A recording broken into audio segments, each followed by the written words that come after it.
아멘. 잠언은 솔로몬과 지혜자들이 쓴 지혜의 글로 잘 알려져 있습니다. 특별히 잠언은 그 뒤에 있는 역사적 배경이나 어떤 뒤에 백그라운드가 이렇게 막 드러나 있지 않아서 그 문장 안에 있는 어떤 지혜로운 고백들을 보면서 그 안에 계신 하나님을, 그리고 필자가 고백하는 하나님을 경험하는 것으로 이 지혜의 말씀들을 해석할 수 있습니다. 오늘도 솔로몬을 통해서 들려주는 하나님에 대한 고백들, 그리고 어떤 하나님인지에 대해서 두 절 말씀을 통해서 살펴보려고 합니다. 첫 번째, 하나님은 전능하신 하나님이라고 오늘 고백하고 있습니다. 지혜에 대한 여러 가지 말들이 있지만 그 무엇보다도 하나님의 지혜를 우리는 따라갈 수 없다라고 오늘 30절에 고백하고 있습니다. 지혜, 명철, 모략, 이게 인간이 가질 수 있는 지혜를 여러 가지로 설명하고 있는데요. 원어적으로 조금 다른데 여기서 지혜라고 하는 단어는 그러니까 전문적인 기술을 원어에서는 의미합니다. 그러니까 뭐 제사장의 옷을 이렇게 막 지을 때 쓰는 이런 전문적으로 어떤 기술 같은 것들을 의미하는 거죠. 그리고 혹은 뭐 탁월한 어떤 리더십이나 지도력 같이 전문성을 요하는 것을 지혜라고 표현했습니다. 명철이라고 하면 그 외국어 능력 혹은 뭐 내 삶에서 어떤 실용적으로 할 수 있는 능력에서 쓰이는 능력들을 명철이라는 원어로 표현하고 있고, 모략이라고 하는 것은 모세의 장인 이드로가 모세에게 이렇게 지혜로운 조언을 했던 것처럼 지혜로운 계획, 어떤 충고, 조언 뭐 이런 뜻이라고 좀 나눈다면 그렇게 표현할 수 있습니다. 즉 지혜, 명철, 모략 요 세 가지 단어는 인간이 가질 수 있는 여러 다양한 형태의 뛰어난 능력들, 지혜로운 것들을 다 포함한다는 표현으로 오늘 지혜도 명철도 모략도 이렇게 표현하고 있습니다. 인간이 자기가 스스로 뛰어나다고 얘기하는 아주 구체적인 그 전문적인 지식이 있거나 실생활에 내가 써먹을 수 있는 엄청난 유용한 것들이 있거나 남들에게 굉장히 많은 것들을 가지고 있어서 충고나 조언들을 하고 있는 그 모든 것들을 다 가지고 있는다고 할지라도 하나님을 당할 수 없다. 하나님이 위대하시다. 이런 고백입니다. 솔로몬은 우리가 통상 지혜의 왕이라고 알려져 있지요. 인간이 가질 수 있는 가장 큰 지혜를 솔로몬이 가지고 있다. 하나님께서 그에게 주셨다라고 말합니다. 그런데 그 솔로몬이 오늘 그렇게 고백합니다. 하나님, 내가 가지고 있는 지혜로도 명철로도 혹은 모략으로도 하나님을 당할 수 없음을 내가 고백합니다. 인간의 강함보다 하나님의 연약함이 훨씬 위대하고 뛰어납니다라고 하는 스스로의 고백인 거죠. 우리는 늘 우리의 바벨탑을 쌓으려고 합니다. 내가 스스로 무언가를 할 수 있고 내 삶에서 내가 왕으로서 내 결정이 가장 좋은 것이라고 생각하며 내 뜻대로 무언가를 하려고 하죠. 그렇지만 하나님께서는 그것을 한 방으로 변화시킬 수 있으신 분입니다.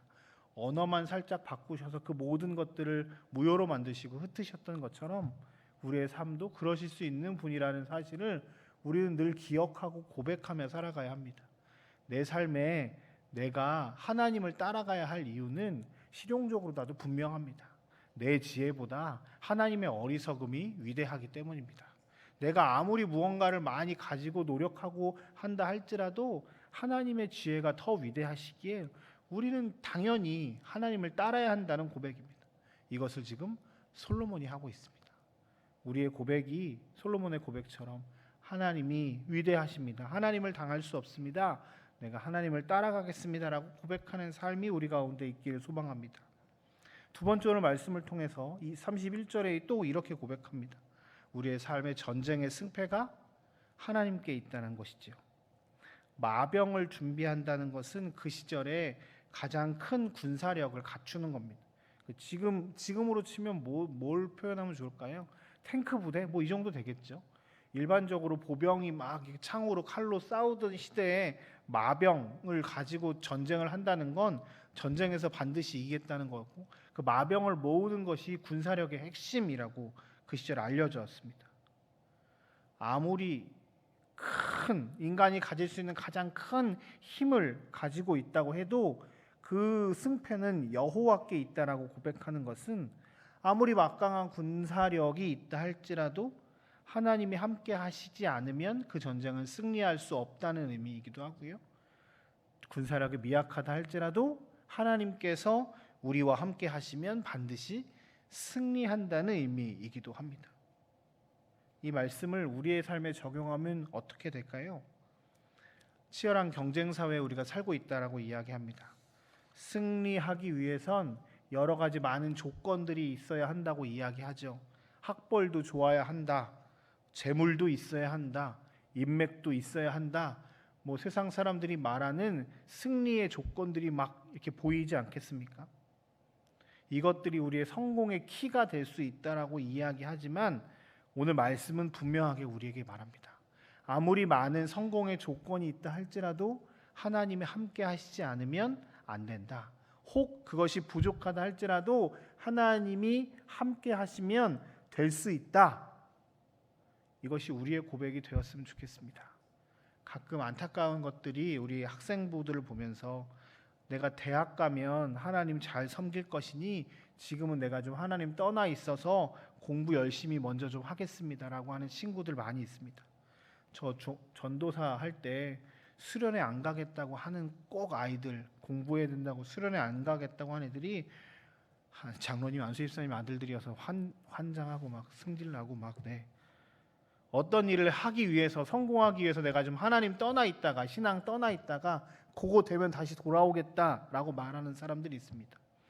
똑똑한 것 같지만 참 어리석은 사람들입니다.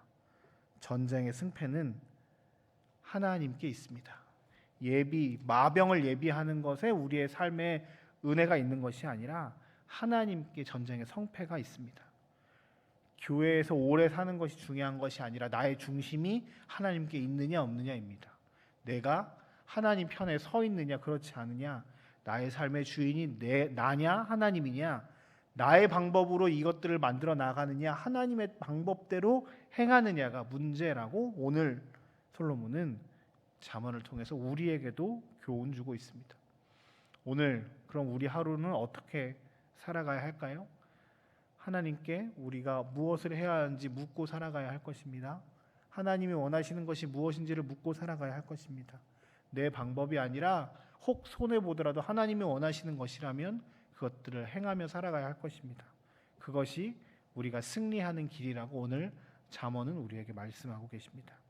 이 아침에 우리가 함께 기도함으로 오늘 하루 하나님, 내가 해왔던 방법, 내 생각대로 살아가는 것이 아니라 하나님께 우리의 삶을 맡기고 하나님이 원하시는 대로 살아가는 하나님의 사람들 될 수 있도록 도와주옵소서라고 하면서 함께 같이 기도하며 나아갔으면 좋겠습니다. 오늘 하루의 승리는 하나님께 있음을 고백하며 나아가는 저와 여러분들의 삶이 되시길 주의 이름으로 축복합니다. 함께 같이 기도하겠습니다. 잠깐 기도할 때 오늘 말씀을 기억하시면서 하나님, 우리의 전쟁의 승패가 하나님께 있습니다. 우리의